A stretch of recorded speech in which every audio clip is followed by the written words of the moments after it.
एक विषय है जिसको मैं आज लाल किले से स्पर्श करना चाहता हूं और वो विषय है हमारे यहां बेतहाशा जो जनसंख्या विस्फोट हो रहा है। ये जनसंख्या विस्फोट हमारे लिए, हमारी आने वाली पीढ़ी के लिए अनेक नए संकट पैदा करता है।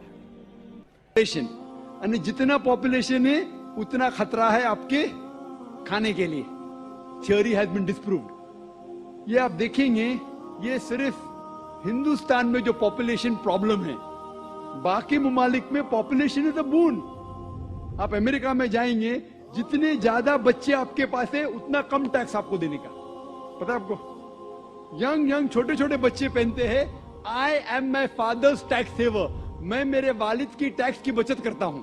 जितने ज्यादा बच्चे उतना कम टैक्स।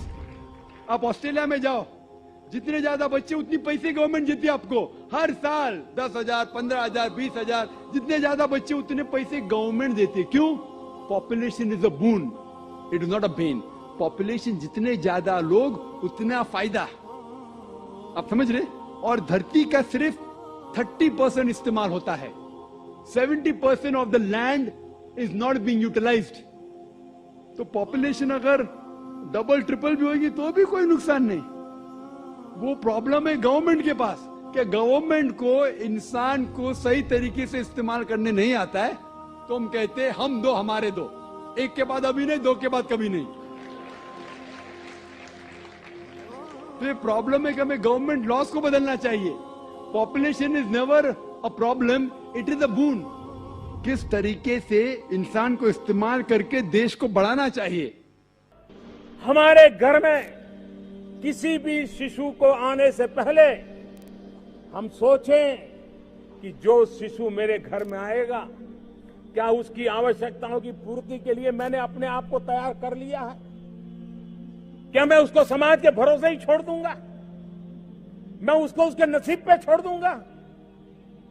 कोई मां बाप ऐसा नहीं हो सकता है कि जो अपने बच्चों को इस प्रकार की जिंदगी जीने के लिए मजबूर होने वाले फिर भी बच्चों को जन्म देता रहता हो। कि अल्लाह सुब्हाना व तआला ने 2 बार कुरान मजीद में इसके बारे में जिक्र किया है। एक है इसरा सूरा नंबर 17 आयत नंबर 31, और दूसरी आयत जो मैंने पेश किया सूरा नाम सूरा नंबर 6 आयत नंबर 151 में। पहले जगह अल्लाह ताला कहते कि आप अपने बच्चों का कत्ल मत करो, क्योंकि अल्लाह सुब्हाना व तआला आपको भी रिज़्क देगा, आपके बच्चों को भी रिज़्क देगा। पहले सूरा अनाम सूरा नंबर 6 आयत नंबर 151 में आपको भी रिज़्क देगा, आपके बच्चे को भी देगा।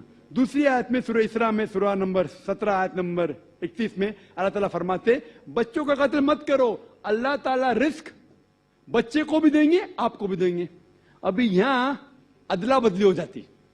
पहले आयत में कहा गया कि आपको रिस्क देंगे, आपके बच्चे को भी। दूसरे आयत में कहा गया आपके बच्चे को भी रिस्क देंगे, आपको भी देंगे। मानी तो एक है, लेकिन अल्लाह सुब्हाना व तआला हर कुरान का अल्फाज का एक वजन है। अगर आप तहकीक करेंगे तो यह पता चलता है कि पहली आयत खुसूसन गरीबों के लिए है। आप अगर समझते कि और एक बच्चा होगा तो मैं भी मरूंगा, बच्चा भी मरेगा, खाने पीने के वालदे है, और एक बच्चा होगा तो मैं भी मरूंगा, बच्चा भी मरूंगा। अल्लाह ताला कहते फिक्र मत करो, अल्लाह ताला आपको भी रिज़्क देंगे, आपके बच्चे को भी। और दूसरी आयत अमीरों के लिए कि मैं चाहता हूं कि 3-4 साल बाद मैं मेरे बेटे को इंजीनियर बनाऊंगा, मैं मेरे बेटे को डॉक्टर बनाऊंगा, तो मैं चाहता हूं कि कम बच्चे हो। तो अल्लाह ताला कहता है अल्लाह ताला रिस्क आपके बच्चे को भी देता है, आपको भी देता है। Order is interchanged. और मैं मिसाल दिए, आप देखेंगे जितने नोबेल प्राइज विनर है, ये जरूरी नहीं कि वो एक ही बच्चे थे, अपने वालिदैन के नोबेल प्राइज मिला। तो ये गलत फहमी है। और अल्लाह सुब्हाना व तआला नेचुरल फैमिली प्लानिंग दे चुका है। इस्लाम में नेचुरल फैमिली प्लानिंग है, जो कुरान की आयत है सूरह लुकमान सूरा नंबर 31 आयत नंबर 14 कि मां ने अपने बच्चे को 2 साल तक दूध पिलाया। और आप डॉक्टर होने के नाते जानते होंगे कि जब मां अपनी छाती का दूध बच्चे को पिलाती है तो उसको लैक्टेशन अमेन्यूरिया होता है, मतलब उसको और एक बच्चा पैदा होना बहुत मुश्किल है। ये अल्लाह सुब्हाना व तआला नेचुरल फैमिली प्लानिंग कर चुका है।